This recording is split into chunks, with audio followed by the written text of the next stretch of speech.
movie was made to look like and feel like a movie made 20 years ago, it just makes a lot more sense. The movie broke the fourth wall often. It felt very self-aware, or at least appeared that way. The parts of the movie where the movie wasn't trying to be anything deeper than what it was were great. But the parts of the movie that tried to be something deeper were really, really bad. But what if I told you that's what makes it so good? Take the shoe pill, and I'll show you how deep this Barbie hole goes.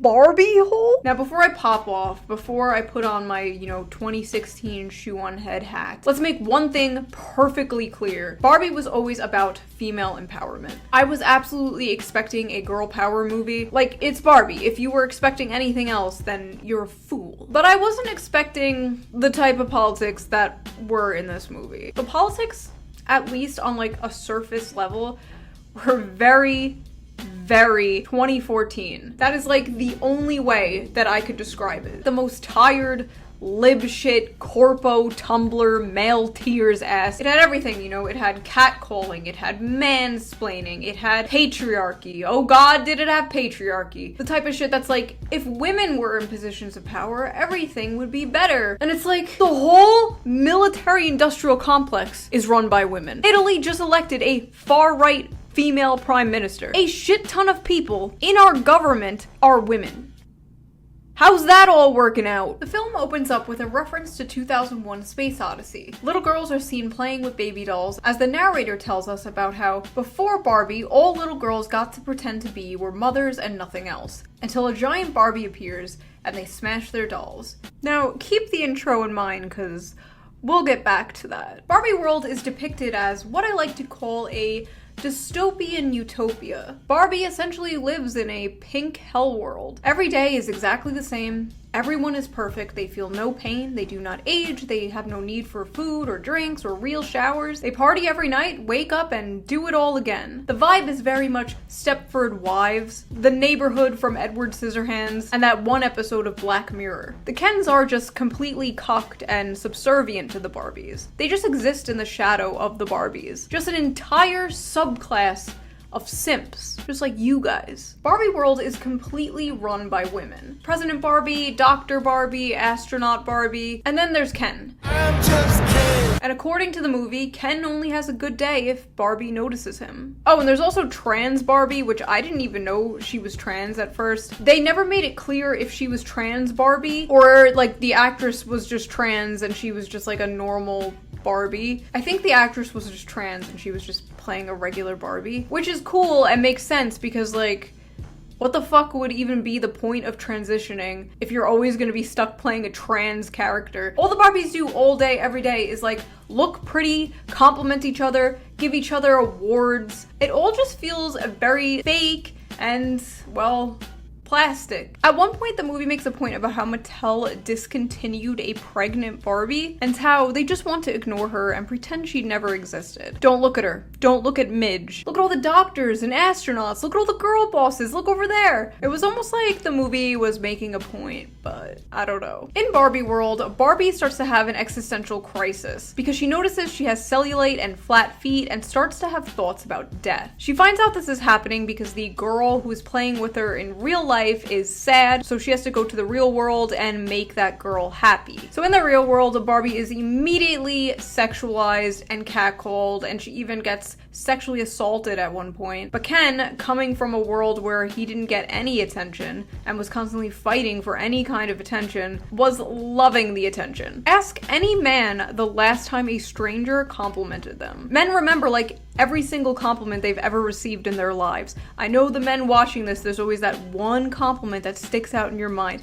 Maybe some lady complimented your shirt or your hair. And Ken is amazed that people are realizing that he exists. So clearly the movie is highlighting the isolation and loneliness men experience. Clearly. While Barbie is off to find the girl who is playing with the doll version of her, Ken basically gets red-pilled by a right-wing Little Dark Age edit showing the glory and triumph of men. Presidents, rock stars, wrestlers, mini fridges, and horses. And then he learns about the patriarchy. Oh my god, is that The patriarchy? Ken reads all of this feminist literature, which tells him that men are in charge of everything and rule everything and can get away with anything. And the movie itself never really goes into anything else about patriarchy, so I guess that's what patriarchy is. So he walks into an office and asks for a job, and when the guy in charge is like, what are your credentials? Do you have any experience? Do you have a degree? And Ken is just like,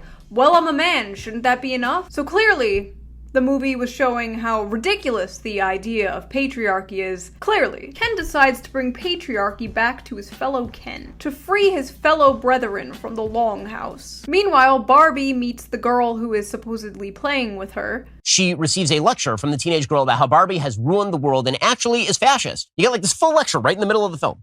It's truly awful. You represent everything wrong with our culture. I hadn't thought about you in years, you fascist.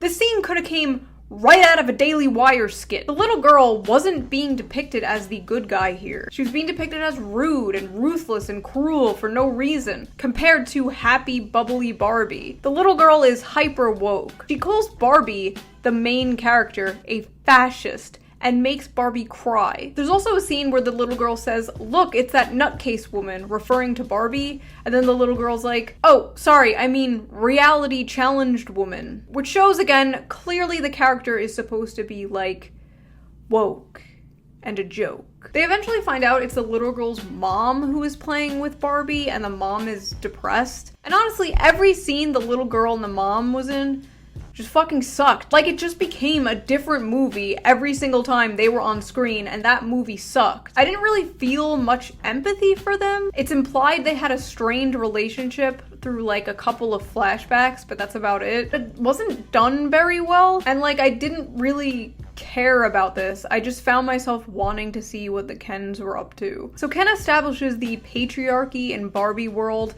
which basically consists of mini fridges everywhere, sports, beer. He turns Barbie's dream house into Ken's Mojo Dojo Casa house, and it looks freaking sweet. The Barbies in Ken's new established patriarchy seem much happier than before. They're having fun, drinking beers with the Kens, talking to the Kens about things like technology and sports and movies, as opposed to the Barbie world, where it was just like, hi Barbie, you look so pretty today. Hi Barbie, you look so pretty today. One Barbie even says out loud that it's nice to take a break from being a leader all the time. Like, if they wanted to show the patriarchy being bad or oppressive, they should have like a scene where one of the Kens slaps one of the Barbie's asses and the Barbie's like, ew, you know, much like in the real world, like what happened to Barbie in the real world, to show that Ken brought patriarchy back from the real world, but none of that ever happened. Everything just looked cool and fun. Clearly, the movie is saying that patriarchy is good, because if it was trying to say anything else, it failed. The Barbies and Kens are kind of paired up in these little, like, relationships. Like, even though it was the patriarchy, even though the women were seen bringing drinks to the Kens, everything still revolved around the Barbies. They're playing music for them. They're playing the guitar and drums for them. They're teaching them how to play golf. They're explaining their favorite movies to them. It just came off like the Kens were being really sweet and nice. Like, compared to Barbie World, the Ken takeover looked like liberation. And then, like, Barbie comes to, like, destroy a slave revolt. The only characters who seem to have a problem with this new established patriarchy is the outcasted Weird Barbie and the other outcast, Alan. During Ken's takeover of Barbie Land, even in the real world, Ken's Dojo Mojo Casa House playsets were like selling off the shelves like hotcakes, and he was becoming a more popular toy than Barbie. Will Ferrell, the CEO, for some reason has a problem with this, that he's like making a lot of money off Ken, because like the CEO's like, no, we're supposed to be about girl power. Yeah, okay, Mattel. I think this movie suffered a lot because like they couldn't actually make Mattel the villain. There was no like actual villain or threat in this whole movie. Like there was never a time where you feel like on the edge of your seat. Oh no, are they gonna make it? Like, what's gonna happen? There's like none of that. But anyway, the girl's mom and the girl travel back to Barbie Land, and then like the mom pops off on this cringe-ass Twitter thread rant about how hard it is to be a human woman in front of the Barbies. We have to be smart, but not too smart. Pretty, but not too pretty. You have to be thin, but not too You have to be a boss, but you can't be mean. Okay, this human